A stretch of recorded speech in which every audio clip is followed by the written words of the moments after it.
transform your villain into a real life monster? I'm going to answer that question in today's video. We are going to be talking about something called the Dark Triad. And I've mentioned this in videos before, but I am a huge fan of abnormal psychology. I love it. I'm fascinated by it. If that makes me kooky, then oh well, the shoe fits. So today, let's start by talking about the trope. There is a trope that is obviously overused. Otherwise, it wouldn't be called a trope. But have you ever heard the term baddie, bad guy? If you've seen my intro video, I will link it here, then you have heard the term. It is a writer's attempt at a blanket personality disorder. I don't even know that they realize that's what they're doing, but they're creating what's called a sociopath or a psychopath. Now, those terms, as far as I understand it, have been done away with. They now use the term antisocial personality disorder. However, I have heard psychologists that differentiate between the three. So who knows? However, antisocial personality disorder covers both psychopath and sociopath. So that being said, a psychopath is, you know, The Shining. Here's Johnny. Pretty sure that's The Shining. If not, yell at me in the comments and I will cry and then thank you later. But he is, as far as I understand it, a psychopath. Now, psychopaths do not have empathy for other people.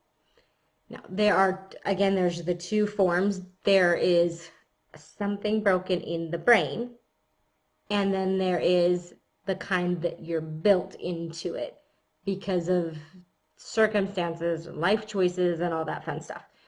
Probably not fun, actually. Now that I'm thinking about it, they probably didn't enjoy it very much. But they don't feel empathy for you. They feel pain for themselves, but not people a lot. They don't have a problem with hurting people, and they don't feel strong emotions. Now, if you want probably the most fascinating video I have ever seen, I will link it in the comments below for you, but it is an interview with a sociopath, and it blows my mind. This man decided to be open about his disorder, and he did so because it served him, right? So it's all, with all three of these in the Dark Triad, it's all about what serves them. So then the most common in this triad would be what's called narcissism. Narcissism has two different kinds. There is a grandiose narcissist, which is big and loud, and they already know that they are the best. And all you have to do is look at celebrities and look at politicians who shall remain nameless, and you will see several examples of a grandiose narcissist. They also tend to be CEOs, people with a lot of power. Sometimes they are successful and they know they're successful, and sometimes they're not successful, but they still know they're successful, if you know what I mean.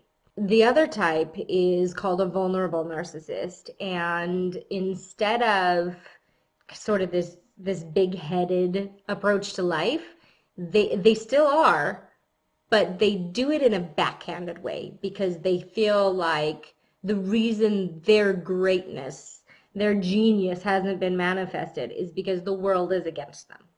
So they're a little bit like, pity me, feel bad for me, and they will use a lot of backhanded compliments and a lot of things to get you to feel bad for them.